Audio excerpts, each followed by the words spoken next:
Hello दोस्तों, आप सभी को स्वागत है अपने यूट्यूब चैनल एनआर क्लास में। मैं नीतीश कुमार। दोस्तों, कल हम सब जो कल का वीडियो पढ़े थे उस वो क्लास 10 का केमिस्ट्री था। धातु और अधातु के बारे में पढ़ रहे थे।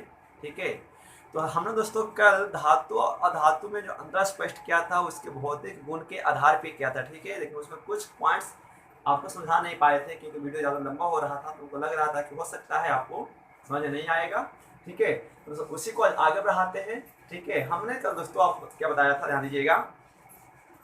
दोस्तों हमने आपको कल बताया था धातु और अधातु में अंतर भौतिक गुण के आधार पे, जिसका एक्सप्लेन हम नहीं कर पाए थे। ठीक है, आइए दोस्तों इसको एक बार फिर से कर लेते हैं, ध्यान दीजिएगा। और यहाँ से दोस्तों सवाल 5 नंबर का बोर्ड में आता है। ठीक है, साइंस में याद रखेंगे। दोस्तों हमने पहले बताया था कि धातु में जो होता है ना, धातु में चमक होती है। ठीक है, धातु में एक विशेष प्रकार की चमक होती है दोस्तों, जबकि अधातु में चमक नहीं होता है। ठीक है दोस्तों, पहला अंतर भौतिक गुण के आधार पे। ठीक है, चलिए दूसरा है धातु बिजली का सुचालक होती है। अब सुचालक का दोस्तों मतलब क्या होता है, तो याद रखिए, समझिए कि दोस्तों तो कोई एक तार है, जब आप कोई एक तार का यदि एक ओर लाइन से जोड़ेंगे दोस्तों, तो उसके दूसरे ओर भी लाइन आर पार हो जाता है। धातु क्या करता है दोस्तों, है ना, बिजली को, विद्युत को एक ओर से दूसरे ओर पहुंचाता है। जैसे देखिए, आपके पास जो ट्रांसफार्मर है या लाइन जो आप घर में इस्तेमाल करते होंगे, जब प्लग बोर्ड में खोजते होंगे दोस्तों, तो क्या होता है, बल्ब बढ़ जाता है। यानी जो तार है वो तार कहीं ना कहीं धातु का बना होता है, इसीलिए उसमें बिजली आर पार होती है। ठीक है दोस्तों, जबकि हम यदि दोस्तों अधातु की बात करें दोस्तों, तो विद्युत जो अधातु होता है वो विद्युत का कुचालक होता है।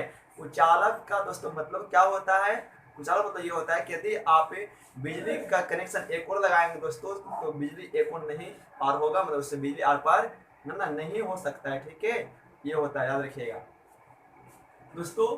तीन जो होता है क्या कि जितना भी धातु है साधारण ताप पर दोस्तों, ठीक है, साधारण ताप पर सभी धातु ठोस अवस्था में पाई जाती है। ठीक है दोस्तों, कुछ ऐसे भी धातु हैं जो अपवाद है, बताएंगे इसके बाद कौन कौन से धातु होते हुए भी धातु का गुण नहीं मानता है, कौन कौन से अधातु हैं जो अधातु होते हुए भी अधातु का गुण नहीं मानता। ठीक है दोस्तों, तो पहले आप ये जानिए धातु जो होता है साधारण ताप पर ठोस होती है। ठीक है, जबकि दोस्तों जो अधातु हैं वो साधारण ताप पर ठोस या गैस अवस्था में पाई जाती है।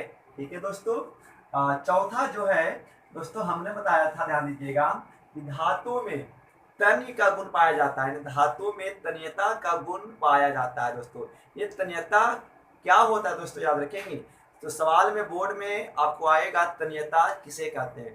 तो दोस्तों ध्यान दीजिएगा कि हम सब कोई भी धातु को ना, धातु को खींच कर, ठीक है, हम उससे एक पतला तार बना सकते हैं। ठीक है दोस्तों, तो जब हम सब धातु को खींच कर एक पतले तार के रूप में हम उसको खींच सकते हैं दोस्तों, तो इसी गुण को धातु का तन्य कहते हैं, और जिसमें तन्य का गुण पाया जाता है उसे तन्यता कहते हैं दोस्तों।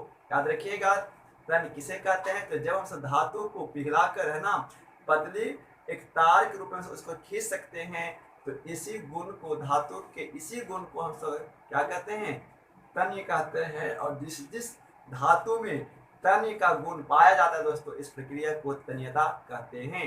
ठीक है दोस्तों, जबकि अधातु में, है ना, जबकि दोस्तों अधातु में तन्य का गुण नहीं पाया जाता है, यानी आप अधातु से पतला तार नहीं बना सकते हैं। ठीक है दोस्तों, अगला धातु में आघात वर्धीय का गुण पाया जाता है। ठीक है, ये आघात वर्धीय क्या होता है दोस्तों, याद रखेंगे, तो जब हम कोई भी धातु को पीटते हैं ना, तो पीटकर वो क्या होता है, एक पतले चादर के रूप में पसर जाएगा। ठीक है दोस्तों, तो धातु के इसी गुण को क्या कहते हैं, आघात वर्धीय कहते हैं। और जिस जिस धातु में आघात वर्धीय का गुण पाया जाता है उसे आघात वर्धीयता कहते हैं। ठीक है दोस्तों, जबकि अधातु में, ठीक है दोस्तों, जबकि अधातु में आघात, है ना, जबकि दोस्तों अधातु में आघात वर्धीय का गुण नहीं पाया जाता है, यानी आप अधातु को जब दोस्तों पीटेंगे तो चूर चूर हो जाएगा। ठीक है दोस्तों, तो यहाँ पर ये और भी अंतर है, लेकिन मुख्यतः हमने आपको 5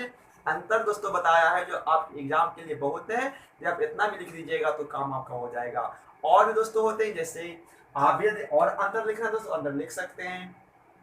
धातु हमेशा उष्मा का सुचालक होता है। उष्मा का मतलब क्या, आप जैसे मान लीजिए आग में एक लोहा का छड़ आप डालिएगा तो देखेंगे दोस्तों कि कुछ देरी के बाद यदि ये और ये वाला दिशा यदि आप चूल्हे में रखे हुए हैं तो क्या दोस्तों होगा कि कुछ समय के बाद ये इधर आपको हाथ जलने लगता है। हम इसी को कहते हैं दोस्तों धातु में, है ना, धातु उष्मा का सुचालक होता है दोस्तों, जबकि अधातु उष्मा के सुचालक नहीं होते हैं, यानी अधातु उष्मा का कुचालक होता है। ठीक है दोस्तों, और भी गुण है।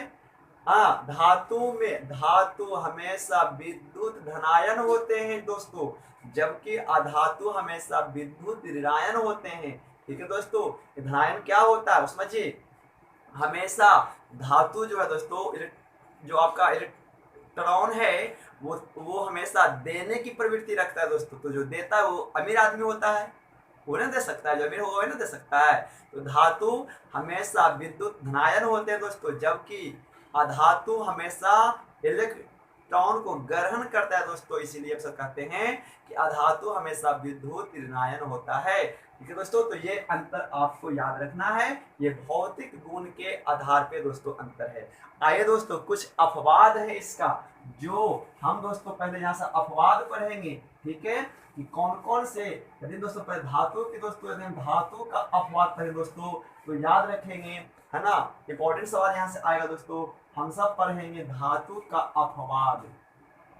ठीक है दोस्तों, अपवाद का दोस्तों मतलब होता है कि वो चीज तो है लेकिन फिर भी उसका कोई गुण नियम को नहीं मानता है दोस्तों। जैसे दोस्तों हमने अधातु के अपवाद दोस्तों पढ़ेंगे, क्या ध्यान दीजिएगा। हम जानते क्या है कि धातु साधारणता पर हमेशा ठोस अवस्था में होती है दोस्तों, लेकिन एक ऐसा धातु दोस्तों पारा, ठीक है दोस्तों, पारा को हम मरकरी भी कहते हैं दोस्तों।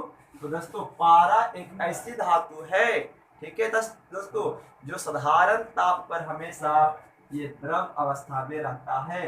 ठीक है दोस्तों, याद रखेंगे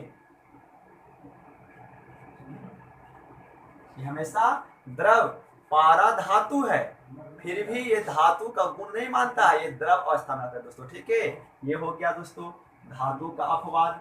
अपवाद में और नहीं हो सकता, इतना ही है ना, यही एक चीज ऐसा है। और दोस्तों एक बात है कि सबसे ज्यादा पूछेगा दोस्तों कि सबसे ज्यादा तन्य का गुण किस धातु में पाया जाता है दोस्तों। तो याद रखेंगे सबसे ज्यादा जो तन्य का गुण दोस्तों पाया जाता है वो सोना में दोस्तों। ठीक है, यानी सबसे ज्यादा दोस्तों तन्यता का गुण सोना में पाया जाता है दोस्तों। ठीक है दोस्तों, हम यानी 1 ग्राम सोना को दोस्तों, ठीक है दोस्तों, यानी हम 1 ग्राम सोना से लगभग 2 किलोमीटर लंबी पतला तार बना सकते हैं दोस्तों। ठीक है, याद रखेंगे 2 किलोमीटर 1 ग्राम सोना से 2 किलोमीटर पतली तार बनाया जा सकता है। सोना में तन्यता का गुण दोस्तों ज्यादा होता है। ठीक है दोस्तों, इसके बाद दोस्तों सोना के बाद दोस्तों जो तन्यता का जो गुण दोस्तों पाया जाता है वो चांदी में होता है, सिल्वर में। ठीक है दोस्तों, यानी हम सब यदि दोस्तों यदि बात करेंगे यहाँ पे तो याद ध्यान दीजिएगा। ठीक है दोस्तों, इसके बाद दोस्तों यदि हम सब बात करें दोस्तों तो 100 मिलीग्राम से दोस्तों, ठीक है दोस्तों, 100 मिलीग्राम चांदी से दोस्तों हम सब लमसम 200 मीटर लंबी तार बना सकते हैं। ठीक है दोस्तों, तो ये हो गया कुछ ऐसे बात थे जो आपको आना चाहिए दोस्तों। तन्यता का गुण दोस्तों, यदि हम आघात वर्धीय की बात करें दोस्तों तो आघात वर्धीय सबसे ज्यादा सोना में दोस्तों, सबसे दोस्तों ज्यादा, है ना, आघात वर्धीय दोस्तों सबसे ज्यादा सोना और चांदी में पाया जाता है। ठीक है दोस्तों, याद रखेंगे। यदि दोस्तों हम सब यहाँ पर अधातु के अपवाद की बात करें दोस्तों, ये कुछ ऐसे अधातु हैं जो अधातु होते हुए भी अधातु का गुण नियम को नहीं मानता है दोस्तों। जैसे हमने बोला दोस्तों कि अधातु हैं जैसे आयोडीन, ठीक है दोस्तों, और ग्रेफाइट, ये दोनों दोस्तों अधातु है, फिर भी इसमें चमक होती है। ठीक है दोस्तों, फिर भी इसमें धातु के गुण कि जैसा चमक होता है, लेकिन ये आपका अधातु नहीं है, अधातु है लेकिन अपवाद है। आयोडीन और ग्रेफाइट अधातु होते हुए भी चमकीला होता है दोस्तों। आइए दोस्तों दूसरा अपवाद, हम सब जानते हैं दोस्तों कि अधातु विद्युत का कुचालक होता है दोस्तों। लेकिन दोस्तों जबकि एक ऐसा अधातु जो ग्रेफाइट है ना, ये ग्रेफाइट कार्बन का ही एक अंश होता है, कार्बन का ही बेटा है। ठीक है दोस्तों, तो ग्रेफाइट जो है ना अधातु है दोस्तों, फिर भी इस ग्रेफाइट विद्युत का सुचालक होता है। ठीक है दोस्तों, विद्युत का क्या होता है, सुचालक होता है दोस्तों। ठीक है दोस्तों, और देखिए अपवाद है ना, और देखिए अपवाद दोस्तों, हमने कहा दोस्तों कि अधातु हमेशा दोस्तों साधारण ताप पर ठोस और गैस अवस्था में होता है दोस्तों। जबकि ठीक है दोस्तों, जबकि ठीक है, जबकि दोस्तों है ना ब्रोमीन दोस्तों, जबकि दोस्तों ब्रोमीन एक ऐसा अधातु है जो हमेशा द्रव अवस्था में रहता है। ठीक है दोस्तों, हमेशा, ठीक है ना। जबकि दोस्तों अधातु जो है दोस्तों जो ब्रोमीन है वो अधातु है, फिर वो द्रव अवस्था में रहता है। ठीक है दोस्तों, और हमने दोस्तों पढ़ा क्या कि हमेशा अधातु विद्युत ऋणायन होते हैं दोस्तों। जबकि हाइड्रोजन एक ऐसा अधातु है दोस्तों जो हमेशा विद्युत धनायन होता है। ठीक है दोस्तों, तो ये इसका अपवाद था। तो उम्मीद है कि वीडियो आपको अच्छा लगा होगा। आप इतना से सवाल बहुत आएंगे दोस्तों।